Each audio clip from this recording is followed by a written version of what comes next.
어느 날 예고 없이 찾아온 뇌졸중. 그런데 그 원인이 뇌가 아니라 심장에 있다면 믿으시겠습니까? 심장이 불규칙하게 파르르 떠는 순간 우리 몸속에서는 소리 없는 살인자, 피떡이 만들어집니다. 여러분의 심장 박동이 불규칙하다면 뇌도 위험합니다. 심방세동과 뇌졸중의 위험한 연결고리, 지금 끊어야 합니다.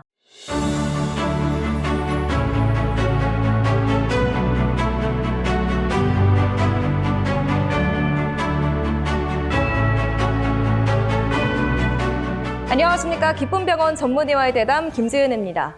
지난 4편과 5편을 통해 부정맥의 다양한 증상과 원인, 그리고 홀터 검사와 심장 초음파를 통해 정확하게 진단하는 방법까지 살펴봤습니다. 그렇다면 우리가 왜 이렇게 번거로운 검사 과정을 거쳐서까지 부정맥을 반드시 찾아내야 하는 걸까요? 단지 가슴 두근거림을 없애 삶의 질을 높이는 것만이 목적은 아닙니다. 부정맥을 방치할 경우 심장이 멈추는 돌연사, 또 심장 기능이 망가지는 심부전으로 이어질 수 있기 때문입니다. 그리고 또 하나, 예고 없이 찾아와 우리 삶을 송두리째 무너뜨릴 수 있는 치명적인 합병증이 있습니다. 바로 뇌졸중, 중풍인데요. 이번 시간에는 부정맥 중에서도 뇌졸중 위험을 급격히 높이는 질환, 심방세동에 대해 자세히 알아보겠습니다. 심방세동이 왜 뇌졸중을 일으키는지, 심방세동으로 인한 뇌졸중이 얼마나 위험한지, 그리고 심방세동에 의한 뇌졸중의 예방법까지 차근차근 알아보겠습니다. 오늘도 순환기내과 세부 전문의이신 기쁨병원 신지선 선생님 모셨습니다. 선생님 안녕하십니까? 안녕하세요. 네, 선생님 오프닝에서 말씀드린 것처럼 부정맥이 뇌졸중의 원인이 될 수 있다는데 그중에서도 오늘의 주제인 심방세동이 특히 뇌졸중과 깊은 관련이 있다고 알려져 있습니다. 어떤 이유 때문인가요? 네, 심방세동은 말 그대로 심장의 윗방인 심방이 미세하게 떨리는 현상을 말합니다. 정상적인 심장은 정상적으로 1분에 60회에서 80회로 규칙적으로 피를 짜줍니다. 하지만 심방세동이 발생하면 심장이 제대로 수축을 하지 못하고 마치 사시나무 떨듯이 파르르 떨거나 걷잡을 수 없이 빠르고 불규칙하게 움직입니다. 문제는 심장이 이렇게 떨기만 하면 심장 안의 혈액이 밖으로 시원하게 나가지 못하고 고이게 된다는 점입니다. 네, 피가 제대로 돌지 못하고 심장 안에 고인다는 말씀이군요. 흐르는 물은 썩지 않지만 고인 물은 썩는다라는 표현이 떠오르는데요. 이렇게 혈액이 고이게 되면 우리 몸, 특히 혈관 안에서는 어떤 변화가 일어나게 되나요? 네, 아주 정확한 비유입니다. 심방 안에 정체된 혈액은 시간이 지나면 서로 엉겨붙어 굳어지게 됩니다. 이것이 바로 혈전, 즉 피떡이라고 하는 거예요. 이렇게 심장에서 만들어진 혈전이 어느 순간 심장의 펌프질에 의해 대동맥을 타고 솟구쳐 올라가는데 하필이면 가장 치명적인 뇌혈관으로 날아가 꽉 막아버리게 됩니다. 이것이 바로 심장질환에 의한 뇌경색입니다. 네, 심장에서 생긴 피떡이 머리로 올라가 뇌혈관을 막아버린다니 정말 끔찍합니다. 그렇다면 선생님, 심방세동으로 인한 뇌졸중은 일반적인 뇌졸중보다 더 위험하다고 볼 수 있을까요? 네, 예후가 훨씬 나쁩니다. 보통 뇌혈관 자체가 좁아져서 생기는 혈전은 크기가 작지만 심장 안에서 만들어진 혈전은 그 크기가 훨씬 크고 단단합니다.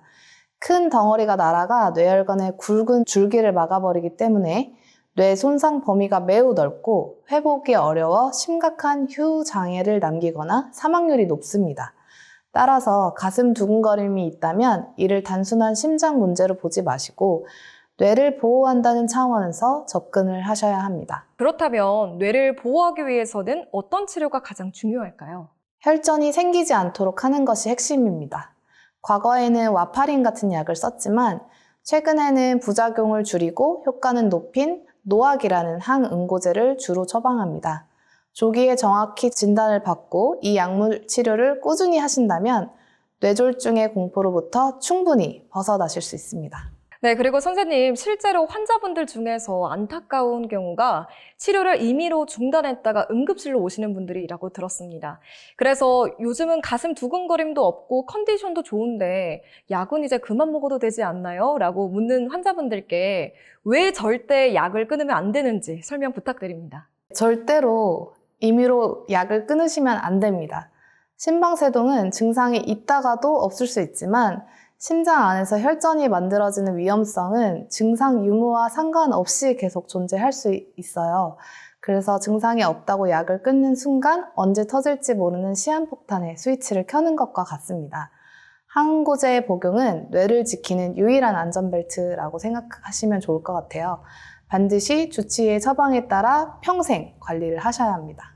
네, 오늘까지 3회에 걸쳐 부정맥의 다양한 증상과 원인, 홀터 검사와 초음파를 이용한 부정맥의 진단, 그리고 뇌졸중을 막기 위한 심방세동 관리의 중요성까지 살펴봤습니다.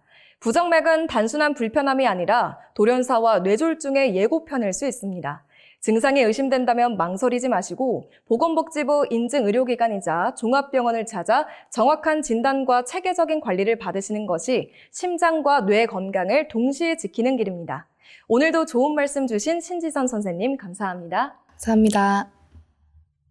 다음 시간부터는 침묵의 살인자, 고혈압, 그리고 높은 압력을 견디다 못해 심장 근육이 비정상적으로 두꺼워지는 심비대 위험성에 대해 집중적으로 알아보도록 하겠습니다. 지금까지 전문의의 대담이었습니다. 시청해주신 여러분 고맙습니다.